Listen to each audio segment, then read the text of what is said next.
ખોટા ઈ-વે બિલ આધારે શંકાસ્પદ વેસ્ટ ઓઇલ ડસ્ટનો ગેરકાયદેસર નિકાલ કરતા ઇસમોને ભરૂચ એસઓજીએ ઝડપી પાડીને તેમના વિરુદ્ધ ગુનો દાખલ કર્યો છે.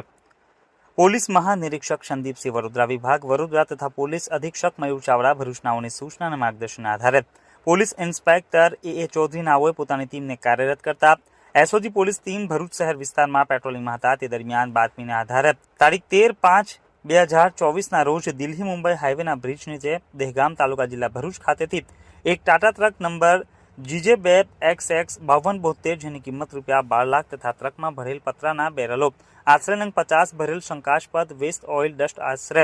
વજન 12,250 કિલોગ્રામ જેની કિંમત ₹36,138 ગણી કુલ મુદ્દામાલ કિંમત ₹12,36,138 મળી આવતા કાયદેસરની કાર્યવાહી કરવામાં આવેલ, જેની વધુ તપાસ કરતા જીપીસીબી અધિકારી મારફતે સેમ્પલો લેવડાવેલ તથા શંકાસ્પદ બિલ બાબતે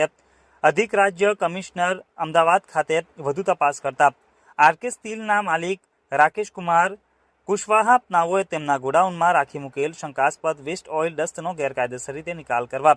તેના મળતિયા સમીમ પઠાણ રહે વડોદરા તથા કૌશલ અલી રહે સુરત તેમજ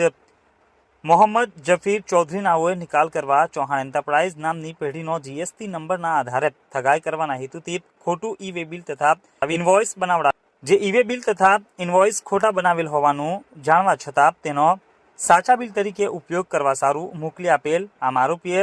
એકબીજા ભેગા મળી કાવતરું રચિત ગેરકાયદેસર રીતે નિકાલ કરવા જતા આરોપીઓ વિરુદ્ધ એસઓજી ભરૂચ દ્વારા ભરૂચ તાલુકા પોલીસ સ્ટેશનમાં ઇપીકો કલમ 284, 465, 467, 468, 471, 120 બી મુજબ ગુનો દાખલ કરવામાં આવેલ છે. ગુનામાં સંડોવાયેલ રાકેશ કુમાર લલયભાઈ કુશવાહા તેમજ મોહમ્મદ જફીર અનવર અલી ચૌધરી નાઓને પોલીસે ઝડપી પાડી તેઓ વિરુદ્ધ કાયદેસરની કાર્યવાહી હાથ ધરી હતી. તેમજ સમીમ પઠાણ તેમજ કૌશલ અલી બંનેને વોન્ટેડ જાહેર કરીને તેઓને પણ ઝડપી પાડવાના ચક્રો ગતિમાન કર્યા છે. ભરૂચ પોલીસ દ્વારા આજે 12 કલાકે આ કેસની માહિતી આપવામાં આવી હતી.